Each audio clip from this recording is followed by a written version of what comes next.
This is the latest row that we've been working on here. We've been growing and planting our early girl tomatoes. Over the winter, I use this, the kale as a cover crop. I used red Russian kale. You probably have seen a few videos over there. We've been cutting some of them down, using it as a supplement for our sows. It's great for nursing sows here. I did some chop and drop here. Also, we pulled some out and did that for over the winter. We also had some unsprayed barley straw that we'd ran through the sow's pen here, what we use for deep bedding, that we added to the soil and turned that into here. We also dug the holes very, very deep out for the tomatoes, and we added some of Bob Bell's compost, Kickstart compost in here. And then we purchased these early girl tomatoes from Westland Seed right down the road from us. The weather's been really nice this spring, so we've been fortunate enough to be enjoying this kale for about the last month or so. What's nice is the hogs have been enjoying it too. Oh, look at here. It looks like this might be one of those crab apple trees from the pig manure.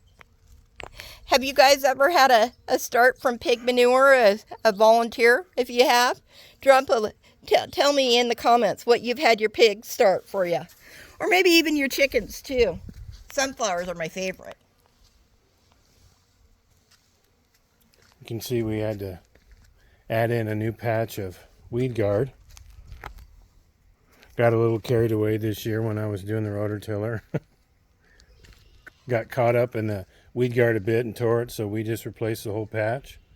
This was a great piece of weed barrier that we purchased from Westland also. It's nice to have them right down the road at the beginning of Round Butte. Here's a few little beets right here that are growing right here. These are doing nice. Probably just eat those, just the tops off of those. We probably won't let them get too big here. As you can see, we had a total of 8 of the early girl tomatoes in this row. Spacing is about 2.5 to 3 feet to give them optimal room.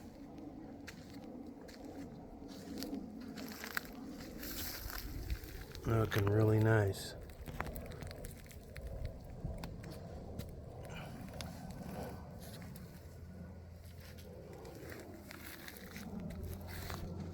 I think probably the best place is to go back here and do this raised bed that we have. We were lucky enough when we found this old homestead that we had some used wood that was back here. So Brett made a little raised bed here, and we've been adding some soil and pig manure and this and that. So we have some beans or those Blue Lake pole that he planted. I have always used sheets, cotton sheets.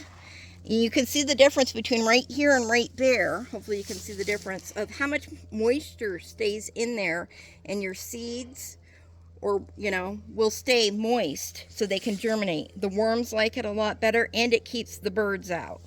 So right under here we have the Blue Lake beans started. And in front of that, these are some more onions. I believe these are red onions that we got from Katie at Terrace Lake Church. And this year we are going to again be trying our soaker hoses in this. Moving to Montana has definitely been a change in our gardening from Western Washington, where irrigation is something you need to put into your plan. You can see we run the red onions the full length of the raised bed. We didn't, however, plant beans along the backside. You'll notice the sheets stop in this area because we were going to separate them, give them a little time to come up before we got the other rows going. We wanted to do a little bit of succession planting, so we weren't canning and planting all at the same time. You can see we added a lot more bedding in here. If he comes in close, you can see this was some deep bedding where there's some poop and stuff in here. See if I can get in there without having a shadow. You can hopefully we can find some worm. I kind of moved this, turned this over with my pitchfork. Oh, not seeing any worms. Oh, there's a little one. I love being able to see the life in here. That's how you know. There's a nice one. Yep, that they're busy working. Live soil. Always like to have live soil. And yes, we do use our pig manure. Yeah, there's pig manure probably in every square foot of the garden here in some aspect. There certainly is. One thing we didn't talk about at the beginning of this row is Hilbert Sinus's asparagus patch. Em's going to walk in here just for reference sake. Look at the size of these guys. I'm 5'3". About 10 days ago, we had friends here, and these were 18 inches tall. How tall do you think they are today? They're well over 6 feet. And branched out another 2 to 3 feet on the sides. Very impressive. It's amazing how fast things can grow. We are leaving these to, the berries will come out and they'll seed. And hopefully we'll be able to put the seeds out here and start some. We've been able to get a couple asparagus starts from this in certain places in the garden. We're pretty excited. We're not the only ones that like asparagus. The pigs seem to love them, and so does Brutus the bulldog. And as you can see, we also get very nice edible size asparagus out of this patch as well. There's a nice one right there.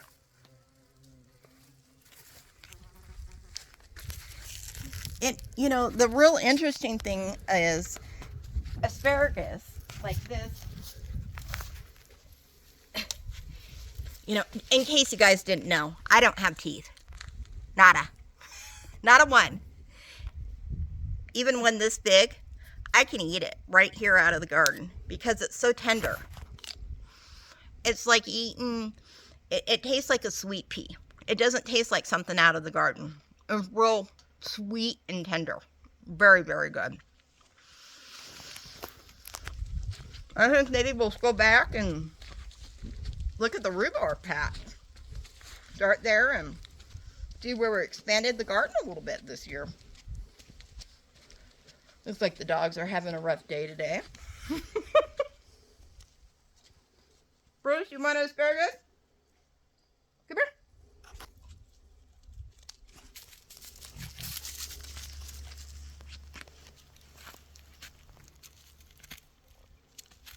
Oh, you gonna dance for it?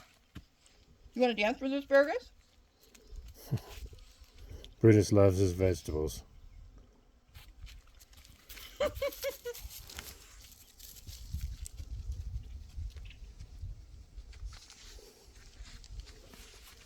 Over here is our huge rhubarb patch.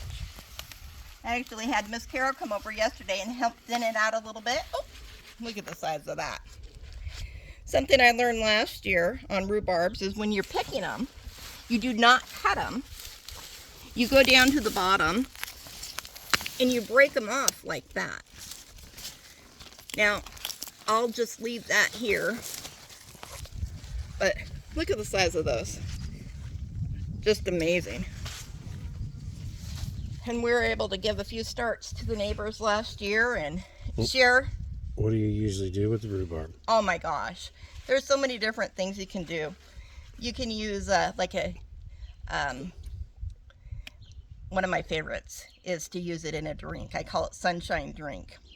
It's kind of like a lemonade where you put it over club soda. That is my favorite way to use it. You can also do a rhubarb bread. What was it that we made the other day? Bars. Rhubarb bars. A crunch. Rhubarb bread.